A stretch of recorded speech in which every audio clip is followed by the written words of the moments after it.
स्मृति चिन्ह देकर उनका स्वागत किया जा रहा है और हम जननायक जनता पार्टी की तरफ से श्रीमती संतोष मात्रा जी को भरोसा दिलाते हैं कि जो मान सम्मान डॉक्टर अजय सिंह चौटाला जी द्वारा मिलता है उसकी वजह से आप देख सकते हैं आज हजारों युवा आज इस इकट्ठ में इकट्ठा हुए। मैं निवेदन करूंगा श्रीमती संतोष मात्रा जी से वो आए और इस मंच से अपने विचार रखें। चौटाला जी को पगड़ी पहनाकर उनका हार्दिक स्वागत करेंगे। जोरदार तालियों के साथ अब मैं निवेदन करूंगा हमारी युवा टीम भाई दिग्विजय सिंह चौटाला जी के नेतृत्व में प्रेस शर्मा जी का पगड़ी पहनाकर उनका हार्दिक स्वागत करेंगे और एक मोमेंटों के साथ भी हमारे आज के मुख्य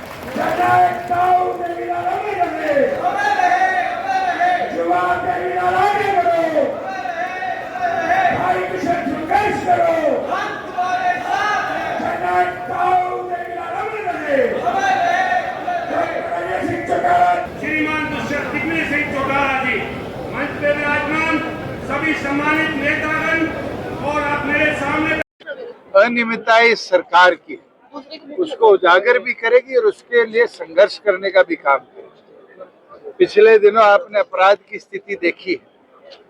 आज प्रदेश के अंदर व्यापारी हो, यूट्यूबर हो, बिजनेसमैन हो, पॉलिटिशियन हो, कोई सुरक्षित नहीं है।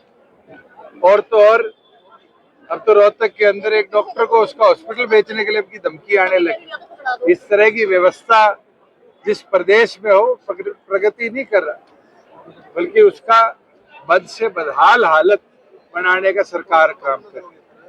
आज CDLU के अंदर 18 नौकरियां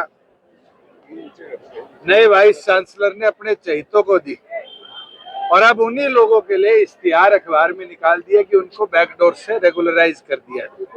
जो लोग खर्ची पर्ची की करते थे बात, आज वही बैकडोर के माध्यम से प्रदेश के अंदर रोजगार को लूटने का काम कर रहे हैं। और एक यूनिवर्सिटी नहीं है, जैसे ऐसे युवा योद्धा प्रदेश के अलग अलग जिलों में जाएगा, वहाँ के कॉलेजेस और यूनिवर्सिटी के अंदर भी जो अनियमितताएं होंगी उसके लिए संघर्ष करने का काम कर। और आज जहाँ धान और बाजरा मंडियों में आ चुका है, सरकार अब तक किसान की ना तो खरीद कर पाई और ना उसको MSP दे पाई। पिछले दिनों फ्लड से जो 18.5 लाख एकड़ प्रभावित हुआ था, अभी तक सरकार 1 रुपया भी मुआवजे के तौर पर उन किसानों को नहीं दी।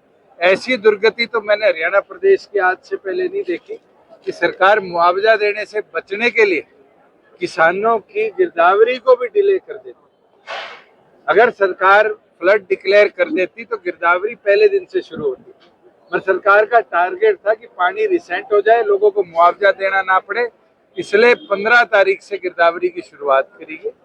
और ऊंट के मुंह में जीरा समान के लीजिए, जो 2 साल पहले हमने मुआवजा दिया था, वही मुआवजा, वही रेट्स, वही दरें इस साल रिपीट करने का काम किया। बल्कि पिछली बार तो हमने जिनके ट्यूबवेल बैठे थे उनको भी मुआवजा दिया था, इस बार तो सरकार ने उनके लिए भी कदम उठाने का काम किया। हम ये मांग करते हैं कि तुरंत मुआवजा रिलीज किया जाए और सरकार ऐसे जो लोग पीड़ित हुए हैं, जिनकी प्राइमरी रेजिडेंस की बजाय कोई कोठा बना हुआ था, कोई ट्यूबवेल लगा हुआ था, छोटा कमरा था खेत के अंदर, उनके भी जान माल के नुकसान की भरपाई।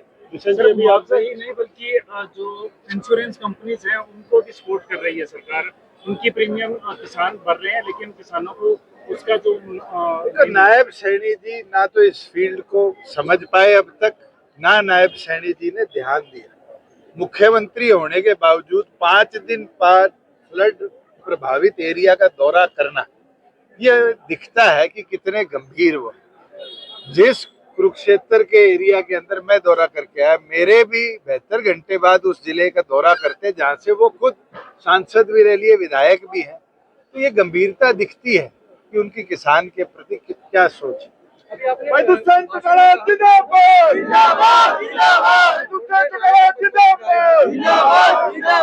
तो प्रदेश की साफ स्थिति है। आप खुद बता दो, हांसी में अपराध कितना बड़ा है, रोहतक में अपराध कितना बड़ा है। मैं तो जींद गया था, जींद के एक पत्रकार साथी ने बोला 1 महीने में 22 मर्डर हो गए। तो आज तो फिर गुंडे नायब है और मुख्यमंत्री और उसकी पुलिस गायब है। प्रदेश की law and order situation clear है। और मैंने कहा ऐसा कोई वर्ग नहीं बचा। और थोड़े दिनों में ये जो ठेले वाले हैं या जो कुछ छोटा मोची का और काम चलाते हैं, इनसे भी फिरौतियां मांगने लग जाएंगे लोग। दुष्यंत जी, अगर इस तरह की हालात रही तो प्रदेश बद से बदहाल हो जाए। दुष्यंत जी, जिस तरह से आप कह रहे हैं अपराध बढ़ रहा है, नौकरियां नहीं है, सरकार तो बेफिक्र है, आपको क्या लगता है जो वोट चोरी का राहुल गांधी आरोप लगा रहे हैं? ये गंभीर आरोप है और अब सुप्रीम कोर्ट ने भी कह दिया कि अगर एसआईआर में एक भी गलती पाई गई तो पूरी प्रक्रिया को कैंसिल कर दिया जाएगा। तो बहुत बढ़िया शब्दावली माननीय सुप्रीम कोर्ट ने यूज करी है। अब तो इलेक्शन कमीशन के ऊपर ओनस आ चुका कि वो क्लियर करे कि एसआईआर ठीक करिए, 60 लाख वोट ठीक करिए।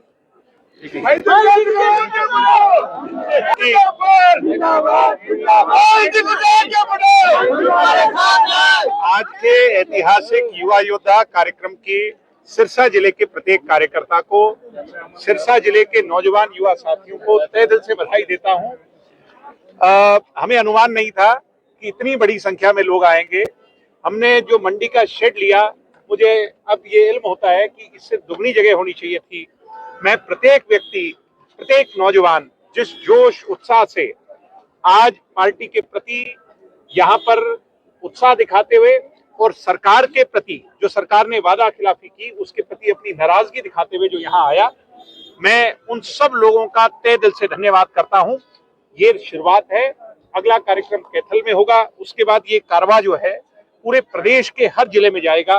13 मार्च को इसका समापन होगा और उस दिन सर्व हरियाणा ऐतिहासिक युवा योद्धा कार्यक्रम जो है पूरे प्रदेश का होगा, जिसमें लाखों प्रदेश के युवा जो इस मुहिम से जुड़ करके हमारे साथ चल रहे हैं, वो उस दिन एक आवाज के अंदर प्रदेश की सरकार के सामने चुनौती बनकर युवा एक बात तय कर लें कि भविष्य में युवा की लड़ाई युवा ही लड़ सकता है। बेरोजगारी, शिक्षा सुधार, स्वास्थ्य सुधार, चिकित्सा सुधार, आज प्रदेश के अंदर यूनिवर्सिटी कॉलेजेस के अंदर व्यवस्था सुधार, इसकी अगर कोई सोच सकता है, अगर इसकी कोई सुध ले सकता है, लड़ाई लड़ सकता है, आज के इस पूरे उसमें अगर किसी पैरामीटर पे इसको खोलोगे तो दुष्यंत चौटाला के सिवाय दूसरा नहीं। इसलिए मछली की आंख और अर्जुन का तीर, दुष्यंत चौटाला को मुख्यमंत्री बनाना है, उसके लिए हमने आज संकल्प लिया।